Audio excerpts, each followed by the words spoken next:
చూస్తున్న వాళ్ళందరికీ అమ్మ ఇప్పుడు ఒక డౌట్ వచ్చి ఉంటుంది, నాకు తెలుసు బట్ నేను అడుగుతున్నాను. వీరికే స్వతహాగా డబ్బు ఉంది కదా, యజ్ఞాలు యాగాలు ఎందుకు, ఆ డబ్బుతోనే సహాయం చేయొచ్చు కదా అని అనుకుంటా. కానీ మీకు ఒక చారిటబుల్ ట్రస్ట్ ఉంది, మీరు ఆల్రెడీ చేస్తున్నారు, దాని గురించి ఒకసారి చెప్పండి. లోపాముద్ర చారిటబుల్ ట్రస్ట్ ప్రప్రథమంగా నేను మొదలుపెట్టిన చారిటబుల్ ట్రస్ట్ మా పెద్దమ్మాయి పేరే లోపాముద్ర. యాక్చువల్లీ నాకు మా అమ్మాయిని కడుపుతో ఉన్నప్పుడు, ఆ తర్వాత కనిన తర్వాత నాకు మామూలుగానే పిల్లలంటే విపరీతంగా ఇష్టం. నాకు మా వారికి చాలా ఇష్టం, అందుకే 3 పిల్లలు మాకు.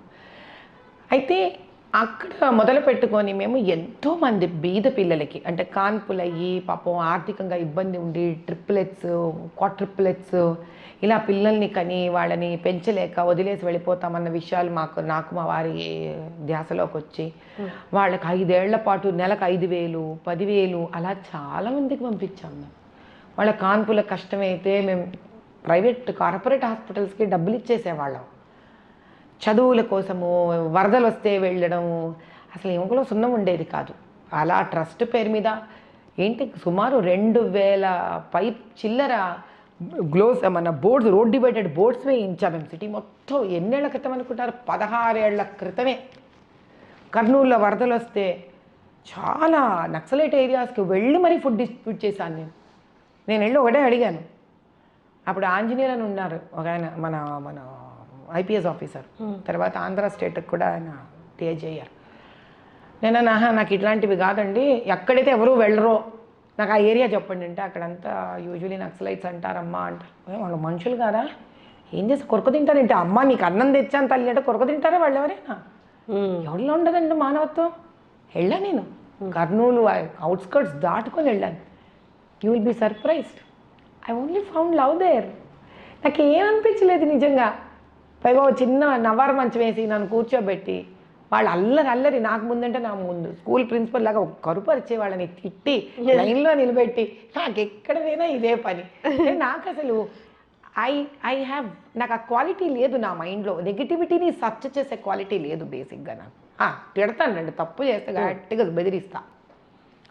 ఇంత దాంట్లో కూడా నేను మార్చి నుంచి ఎన్ని ముస్లిం ఏరియాస్కి వెళ్ళి ముస్లిం ఫ్యామిలీస్ ఆడవాళ్ళకి గ్రీవెన్సెస్ సెంటర్స్ కండక్ట్ చేసి సుమారు 2,000 మంది కుటుంబాలకు నెల సరిపడా సరుకులు ఇచ్చి వాళ్ళ బాధలు విని 1,008 ఫ్రీ డెలివరీస్ ప్యాకేజెస్ నేను అనౌన్స్ చేసి లోపాముద్ర చారిటబుల్ లతామా ఫౌండేషన్ నుంచి సుమారు ఇప్పటికీ 100-150 పైపెచ్చు డెలివరీలు చేశామమ్మా ఫ్రీగా.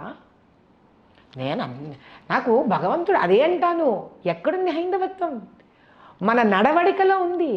1,008 అమ్మవారి పేర్లు ఏం చేశాను? 1,008 అమ్మవారి పేర్లు కదా, చాలు 1,008 గర్భిణీ స్త్రీలకు డెలివరీ చేద్దాం, 1,008 డెలివరీస్ డిక్లేర్ చేసేసా. I'm doing it. తోపుడు బండ్లు ఉంటాయి, ఆ తోపుడు బండ్లు ఏం చేస్తాం? రోడ్డు మీద పోతాం, ఆడవాళ్ళు ఎవరైనా పాపం కింద పట్ట వేసుకొని కూరగాయలు అమ్ముతుంటాను, మేము ఒక టీం తిరుగుతూ ఉంటుంది, కనిపెట్టామనుకో సర్ప్రైజ్గా వెళ్ళి వాళ్ళకి బండి ఇచ్చేస్తాం. చదువుకోవడానికి పిల్లలు ఉంటారు, రెస్లర్స్ ఉన్నారు ఆడపిల్లలు, 2 ఆడపిల్లలకి స్పాన్సర్షిప్ చేసాం. వాళ్ళకి షూసు, బట్టలు, వాళ్ళ పప్పిన్నర్ వేరు, వాట్ ఎవర్ ఇట్ ఇస్. చిన్న పిల్లలు కదా, బీద పిల్లలు. ఢిల్లీ స్పోర్ట్స్ స్కూల్ వెళ్ళేటప్పుడు మొత్తం కిట్ నేను ఇచ్చి పంపించాను వాళ్ళకి. ఏది చాత ఇప్పుడు క్రికెట్ టీము పిల్లాడు మొన్న వచ్చాడు ఒక ఓల్డ్ సిటీ నుంచి ముస్లిం బాయ్, వాడికి క్రికెట్ టీమ్ టికెట్ కావాల్సి వాడికి క్రికెట్ కొని ఇచ్చేసాము. అసలు టైలరింగ్ ఎక్కడెక్కడి నుంచో మ్యానుఫ్యాక్చరింగ్ బట్టలు తీసుకొస్తాను, మాస్టర్ టైలర్ని పెట్టుకుంటాను, కట్ చేయించేస్తాను. అందరు ఎవరికి టైలరింగ్ వచ్చో ఓల్డ్ సిటీ నుంచి ఉత్త పుణ్యానే వాళ్ళకి డబ్బులు ఇచ్చి వాళ్ళతో కుట్టించి తీసుకొచ్చి కాస్ట్ టు కాస్ట్ రూపాయి వద్దు మనకు ఆదాయం. కాలేజ్ పిల్లలు వీళ్ళు వాళ్ళకి we keep giving it back to the society. కానీ అమ్మా ఈ రోజుల్లో నువ్వు మంచి చేయాలన్నా కూడా అడ్డుపడుతూ ఉన్నప్పుడు మంచితనంతో పాటు నీకు కొంచెం పవర్ కూడా ఉండాలి అనిపించిన సిచ్యువేషన్స్ ఉన్నాయా? 100 సార్లు 1000 సార్లు అనంతం సార్లు అనిపించింది. Probably that is the reason that I may also get in to political career. ఖచ్చితంగా. ఎందుకంటే నేను ఆ విషయంగా వస్తే చాలా ఇన్స్పైర్ అయిన లీడరు నిజంగా చెప్పాలంటే మోదీ గారు. ఎందుకంటే బాహ్యంగా ఆయన చేసేవి అర్థం చేసుకోవడానికి ఆయన ధర్మ సిద్ధాంతాలను కూడా అర్థం చేసుకోవడం చాలా ముఖ్యం. అంటే ఇప్పుడు చిన్న ఎగ్జాంపుల్ తల్లి, గుజరాత్ యాజ్ అ స్టేట్ ఆయన గడిపినంత చీఫ్ మినిస్టర్ కాలంలో ఈరోజు ఆయన ప్రధానమంత్రి అయిన తర్వాత Gujarat is a major contribution of the taxes in the entire country. అంటే ఆయన రోల్ మోడల్ కింద క్రియేట్ చేసి దేశానికి ఇచ్చారా ఇవ్వలేదా? ఆల్ అపార్ట్ ఇచ్చారా ఇవ్వలేదా? అది ముఖ్యం. ఎక్కడి నుంచి నేర్చుకున్నారు ఇంత? ధర్మబద్ధుడు కాబట్టి ఆయన హైందవ ధర్మాన్ని అర్థం చేసుకున్నాడు కాబట్టి అటువంటి రామరాజ్యాన్ని పట్టుకురావాలనుకున్నాడు ఆయన. అంటే మరి భక్తి అంటే ఏమిటి? భజనలు చేయడం ఒక్కటే కాదు, ఆ ధర్మాన్ని ఎప్పుడైతే అర్థం చేసుకుంటామో అటువంటి ధర్మ పాలన ఉండాలని కోరుకోగలగడమే. ఇదివరకు రాముడు రాజ్యాలు, కృష్ణదేవరాయలు రాజ్యాలు, ఇప్పుడు పాలిటిక్స్, పొలిటికల్ లీడర్సు. ఏంటి తేడా? ఇంత ధర్మ సూక్ష్మాలు తెలిసి ప్రజలు సుఖపడాలనుకున్న వాళ్ళు ఎందుకు పొలిటికల్ లైఫ్లో వెళ్ళకూడదు? నా ఉద్దేశంలో వీళ్ళే వెళ్ళాలి, ధర్మ సూక్ష్మాలు తెలిసిన వాళ్ళే వెళ్ళాలి. అప్పుడు ధర్మపాలన వస్తుంది, రామరాజ్యం వస్తుంది. అప్పుడు యోగి గారు మనకు మంచి ఎగ్జాంపుల్ దానికి. ఓ రకంగా సన్యాస రూపంలో ఆయన, ఒక రకమైన సన్యాస రూపంలో మోదీ గారు. ఇలా దేశమంతా కూడా ధర్మ సూక్ష్మాలు అర్థం చేసుకొని, లోక కళ్యాణాన్ని అర్థం చేసుకొని, హైందవ ధర్మాన్ని అర్థం చేసుకొని 10 మందికి పెట్టే చేయి మనసు ఉన్నవాళ్ళు ముక్కు మూతి మూసుకొని జపాలు చేసుకోకుండా ధైర్యంగా రంగంలోకి దూకాలన్నదే నా విధి విధానం. మీతో చాలా మాట్లాడాలి కానీ టైం కన్స్ట్రెయింట్ వల్ల మాట్లాడలేకపోతున్నాను. నేను ఈ హోల్ ఇంటర్వ్యూ సమ్అప్ చేయాలి అంటే, నేను మీరు వచ్చేటప్పుడు కూడా ఒక కైండ్ ఆఫ్ ఒపీనియన్లోనే ఉన్నాను. కానీ మీ ధోరణి, మీ భావాలు ఒక రకమైతే, కానీ మీరు మొదలుపెట్టిన యాగం వినిన తర్వాత నా ఒపీనియన్లో చాలా మార్పులు వచ్చాయి. మార్పు అనేది ఏదో ఒక స్టేట్కో, ఒక కంట్రీకో, లేకపోతే ఒక రిలీజియన్కో సంబంధించింది కాదు. మార్పు నీలో మన స్వచ్ఛమైన థాట్స్ ఉంటే అది ఎవరికి అందాలో వాళ్ళకి ఏ రూపాయనైనా అందుతుంది. అంతే అంతే. ఈ యజ్ఞాన్ని కూడా అందుకే మేము ఈరోజే సంకల్పం చెప్పాను తల్లి. మళ్ళీ ఈరోజు ఎంత మంచి రోజు మీరు కూడా పిలవడం జరగడం నాకు చాలా ఆశ్చర్యకరమైన విషయం. ఈ రోజు నుంచి 6 నెలల పాటు భారత భాగ్య సమృద్ధి యజ్ఞం పార్ట్ 2 జూబ్లీ హిల్స్లో చెక్ పోస్ట్ పక్కన మాదొక స్థానం ఉంటే అక్కడ మళ్ళీ దేశం కోసం మళ్ళీ మొదలు పెట్టాము. ఎక్కడండి ఎగ్జాక్ట్గా? అంటే రావాలనుకున్న వాళ్ళకి మీకు మేము ఏం చేద్దామంటే ఒక మంది pamphlet with Google address, phone number మీకు మేము అందచేస్తాం తల్లి.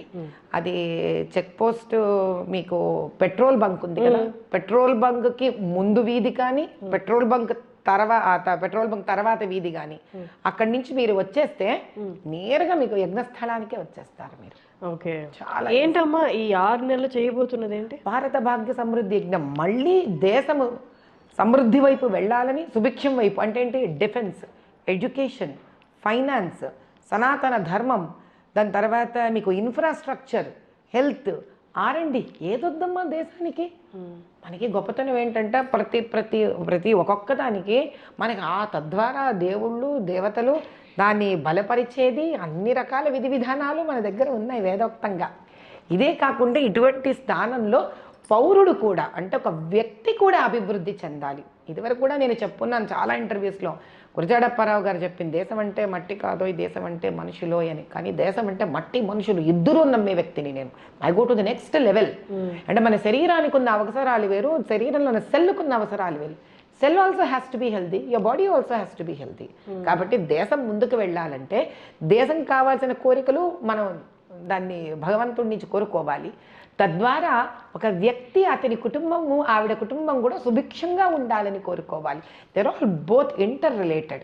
ఆలోచించండి తల్లి, ఈరోజు మెడికల్ కాలేజెస్లో పెద్ద పెద్ద IIT డిగ్రీస్ ఇవన్నీ గవర్నమెంట్ ఇంత ఖర్చు పెడుతుంది. మీకు చదువుకున్నాక పిల్లలు ఎక్కడికి వెళ్ళిపోతున్నారు? బ్రెయిన్ డ్రైన్ అయిపోతుందా? వేరే ఎక్కడికో వెళ్ళిపోతున్నామా? అక్కడెక్కడో మీరు మీ తెలివితేటలు అక్కడ అందిస్తున్నామా? వాళ్ళు ఏమంటారు?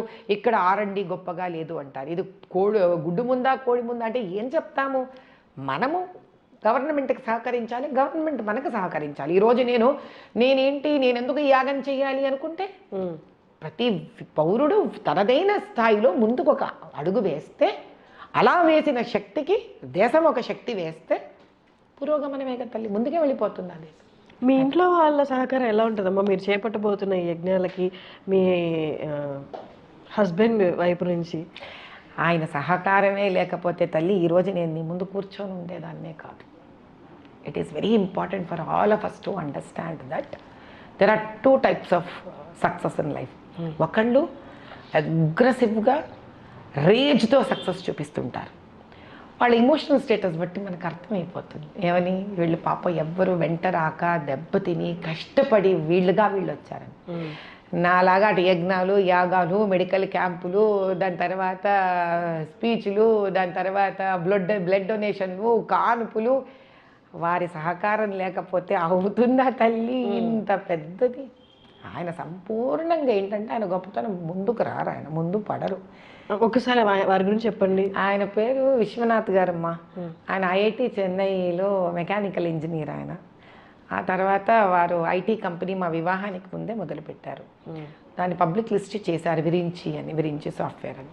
మా వివాహం అయిన తర్వాత అదృష్టంగా అక్కడి నుంచి అది ముందుకు వెళ్ళడము, దాని తర్వాత బయోటెక్నాలజీ లిస్టెడ్ కంపెనీ పెట్టడము, దాని తర్వాత 3 హాస్పిటల్స్ పెట్టడము, విరించి హాస్పిటల్స్, 3 పిల్లలు, 2 పిల్లలు ఐఐటి. దేవుడి దయ వల్ల ఇన్స్పైట్ ఆఫ్ అంటే every family has ups and downs. నేను ఒకసారి ఒకరికి చెప్పాను ఇంటర్వ్యూలో, అరే బాబు మన గబుక్కని ఏ ఆరోగ్యం బాగాలేక ఈఆర్లో చేరితే వాడు ఫస్ట్ కార్డియాక్ మానిటర్ పెడతాడరా, అది పైకి కిందికి ఉడుకున్నప్పుడు ఎంత ఆనందంగా ఉంటామో, అరే గుండె పని చేస్తుందిరా దేవుడు అనుకుంటా. అది అన్న ఒక గీత చూపించంటే చచ్చా భయపడిపోతాం మనం. ఒక గుండె పైకి కింద కొట్టుకుంటే తప్ప ఆరోగ్యంగా లేదు అనుకున్నప్పుడు జీవితం మాత్రం ఎందుకురా స్ట్రైట్ లైన్లో ఉండాలి, యువర్ అ డెడ్ పర్సన్ అంటానే. కాబట్టి ఒక కార్డియాక్ మానిటర్ కదా పైకి కిందకి చూపించడంలో ఒక గుండె ఆరోగ్యాన్ని తెలుపుతుందో, జీవితంలో కూడా ఒడిదుడుకులే ఆ జీవితం ఆరోగ్యవంతంగా ఉన్నట్టు తల్లి. We need to learn, we need to fall, we need to get up. Lopamudra ఫౌండేషన్తో మీరు ఆల్రెడీ చాలా సేవలు చేస్తున్నారు, చాలామందికి ఏవేవి అందాలో అవి మీ తరపు నుండి అందిస్తున్నారు. కానీ కొత్తగా లతామా ఫౌండేషన్, అది ఎందుకు స్థాపించాల్సి వచ్చిందండి? అంటే నేను ఒకసారి 10 మంది సన్నిహితుల మధ్యలో కూర్చున్నప్పుడు వాళ్ళ దగ్గర నుంచి ఒక చక్కటి సలహా వచ్చింది. ఏమిటమ్మా, హాయిగా లోపముద్ర చారిటబుల్ ట్రస్ట్ పెట్టు, పెద్దమ్మాయికి ఆస్తి ఇచ్చేసావు, చిన్నమ్మాయికి ఆస్తి ఇస్తావు అని. అరే కరెక్టే కదా, పెద్దమ్మాయికి ఒక ట్రస్ట్ ఇచ్చాం, మా చిన్నమ్మాయికి ఒక ట్రస్ట్ ఇవ్వాలి కదా అనిపించింది. ఆస్తిగా మీరు ఫౌండేషన్లు ఇస్తున్నారా? అదే కదమ్మా మనం అందచేయాల్సింది. Exactly correct. కాబట్టి ఇద్దరు కొట్టుకోకుండా చక్కగా మీ బాధ్యత, చిన్నమ్మాయికి లతామా ఫౌండేషన్ అని పెట్టేశాను.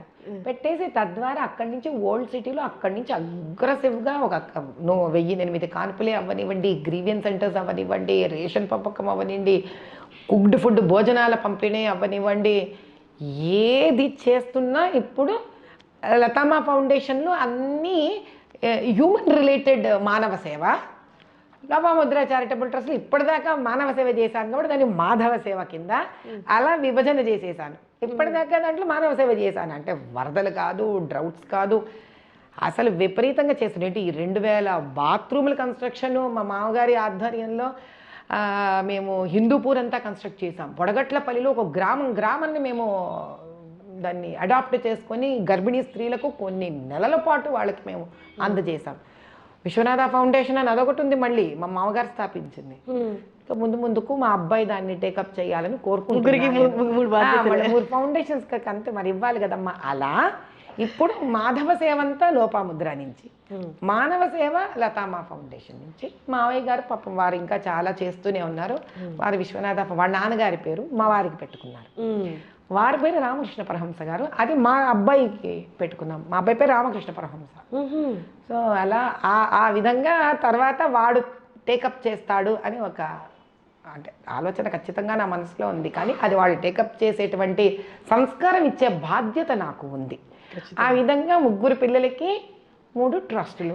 ఆడపిల్లలకి నేను చాలా పార్షియాలిటీ, వాళ్ళు అంటారు అమ్మో నీవంతా అన్న వైపు తమ్ముడు వైపు ఇద్దరు అన్నా కూడా నేను చాలా స్వార్థంగా ఇద్దరికి 2 ట్రస్టులు గిఫ్ట్. మీతో చాలా మాట్లాడాలనిపిస్తుంది, బట్ మన టైం కన్స్ట్రెయిన్, మన వీడియో ఇంతే చేయగలం. కాబట్టి ముందు కూడా పర్టికులర్ సమస్యలు తీసుకొని లేదా మీ వర్క్ దగ్గరుండి చూపించే అవకాశం ఐ డ్రీమ్కి కూడా కల్పిస్తారనుకుంటూ సెలవు తీసుకుంటున్నారు. మళ్ళీ కలుద్దాం ఖచ్చితంగా. చాలా మాట్లాడాలి మీతో నెక్స్ట్ వీడియోలో మేబీ. God's grace. ఇంత చక్కటి అవకాశం ఐ డ్రీమ్ వాళ్ళు నాకు ఇచ్చినందుకు చాలా చాలా సంతోషం. తర్వాత కూడా మనం ముందుకు వెళ్ళేటప్పుడు మీరు నా కార్యక్రమాలతో పాటు మనం ఏరియా స్పెసిఫిక్గా తీసుకోవడం జరిగితే ఏమవుతుందంటే అప్పుడు వాళ్ళకి ఒక క్లారిటీ వస్తుంది. లేదా మీరు ఆడియన్స్ నుంచి ఏదైనా క్వశ్చన్స్ని మీరు ఇన్వైట్ చేయండి.